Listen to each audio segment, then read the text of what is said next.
ফরাক্কাবাসীদের দীর্ঘদিনের দাবি মেনে অবশেষে বৈদ্যুতিক চুল্লি বসানোর জন্য জায়গা প্রাথমিকভাবে নির্বাচন করল প্রশাসন। সোমবার এই বিষয়ে প্রশাসনিক আধিকারিকেরা গান্ধীঘাট ও দ্বিতীয় ব্রিজের পাশের মেলার মাঠে পরিদর্শন করে বৈঠক করেন। তারপর প্রযুক্তিগত সমস্যা ও নিরাপত্তা কারণে ব্যারেজ কর্তৃপক্ষ আপত্তি জানায়। পরবর্তীতে মঙ্গলবার ফের বিডিও সুজয় ব্যাপারী সহ একাধিক আধিকারিকেরা যৌথভাবে 4টি জায়গা ঘুরে দেখেন। অবশেষে মেলার মাঠের দক্ষিণ দিকে গঙ্গার ধারের পুরনো শ্মশান ঘাট এলাকাকেই বেছে নেন আধিকারিকেরা। মানসিক স্বাস্থ্যের জন্য সবার আগে যে নামটি মনে ভেসে ওঠে, সুস্থ মনের ঠিকানা মনোবীক্ষণ। যোগাযোগ নাম্বার 7477799513। ফরাক্কাবাসীদের দীর্ঘদিনের দাবি মেনে অবশেষে এলাকায় বৈদ্যুতিক চুল্লি বসানোর জন্য জায়গা প্রাথমিকভাবে পছন্দ করল প্রশাসন। সোমবার এই বিষয়ে প্রশাসনের আধিকারিকরা গান্ধীঘাট ও দ্বিতীয় ব্রিজের পাশের মেলার মাঠে পরিদর্শন করেন। এরপর সেখানে বৈঠক করার সময় কিছু প্রযুক্তিগত সমস্যা ও নিরাপত্তার কারণে ব্যারেজ কর্তৃপক্ষ আপত্তি জানায়। পরবর্তীতে মঙ্গলবার ফের বিডিও সুজয় ব্যাপারী সহ একাধিক আধিকারিকেরা যৌথভাবে 4টি জায়গা ঘুরে দেখেন। স্থানীয় মানুষের পছন্দ ও সুবিধার কথা মাথায় রেখে অবশেষে মেলার মাঠের দক্ষিণ দিকে গঙ্গার ধারের পুরনো শ্মশানঘাট এলাকাকেই বেছে নেন আধিকারিকরা।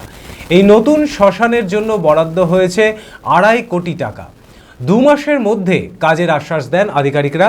সাধারণ মানুষের উপকারের কথা ভেবে এনওসির জন্য ব্যারেজ কর্তৃপক্ষকে লিখিত আবেদন করা হচ্ছে বলে জানায় মণ্ডল সভাপতি পিন্টু মণ্ডল। অনেক দিন থেকে আবদার আমাদের ইলেকট্রিক চুল্লির জন্য, সেই ইলেকট্রিক চুল্লি এখনও আমাদের নাই।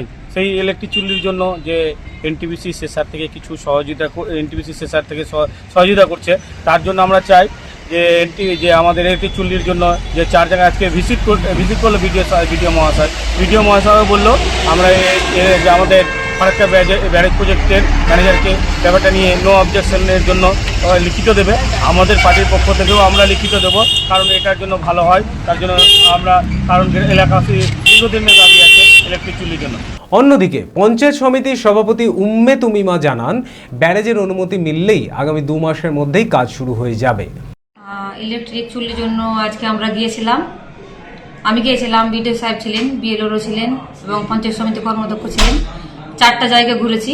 তার মধ্যে যেটা আগে পুরনো শ্মশানঘাট ছিল সেটাই আপাতত এলাকার মানুষ চুজ করেছে, পছন্দ করে রেখেছে। এনটিপিসি সিএসআর ফান্ড থেকে হবে। 2 মাসের মধ্যেই ব্যারেজ কর্তৃপক্ষ যদি এটা পারমিশন দেয়, দ্রুত কাজটা করা হবে। এদিকে ফরাক্কার বিডিও সুজয় ব্যাপারী বলেন, স্থানীয় মানুষের চাহিদার কথা মাথায় রেখে এই জায়গাটি বাছা হয়েছে। জমি সংক্রান্ত জটিলতা মিটে গেলেই কাজ শুরু হবে। সমিতির আমাদের যে সভাপতি ম্যাডাম রয়েছেন এবং অন্যান্য যারা কর্মাধ্যক্ষ সাহেব প্লাস এলাকার যারা জনমানুষ আছে, তাদের নিয়ে আমরা গোটা 3-4টি জায়গায় আমরা ইন্সপেকশন করেছি। কিন্তু দেখা গেছে যে সমস্ত জায়গায় ঘোরার পরেই দেখা গেছে যে আমাদের যে মেলার মাঠ যেখানে আমরা প্রপোজাল দিয়েছিলাম অল্টারনেটিভ, তারই দক্ষিণ দিকে একটা অংশ রয়েছে যেখানে অলরেডি এলাকার লোকজন বলছেন যে এখানে দাহ করা হয়, গঙ্গার ধারেই রয়েছে এবং সেখানে কিছু স্ট্রাকচারও করা রয়েছে, কংক্রিটের স্ট্রাকচার। সেখানে বলা হয়েছিল যে এটাও নাকি এই ইলেকট্রিক চুল্লির জন্য কোনো এক সময় নাকি একটা প্রপোজাল তোলা হয়েছিল। তো জায়গাটা দেখে মনে হচ্ছে যে হ্যাঁ, এই জায়গাটা ঠিকই আছে। এলাকার লোকজনও চাইছে, দীর্ঘদিন ধরে দাবি রয়েছে যে এখানে যদি হয় তাহলে খুবই ভালো হয়। কারণ এই জায়গাটা একটা বিশেষত্ব রয়েছে যে এটা যেহেতু একদম দ্বিতীয় ব্রিজের কাছাকাছি এবং স্টেশনের কাছাকাছি, ফলে বহু লোক কিন্তু এই ঘাটে আসেন, এসে তারা এখানে বিভিন্ন রকমের গঙ্গা স্নান করেন, বিভিন্ন রকম মেলা হয় এবং অনেকে কিন্তু বিভিন্ন তাদের আত্মীয় স্বজনের যে অস্থি বিসর্জন এই গঙ্গায় কিন্তু করেন। আমি আমার ফেভারিট, আমার মতো আর কেউ।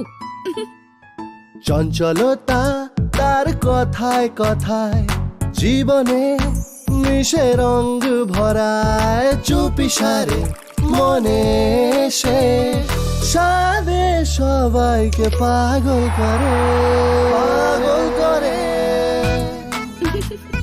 আমারই মতো আমার নিজের পতাকা। पताका चा गजब का स्वाद।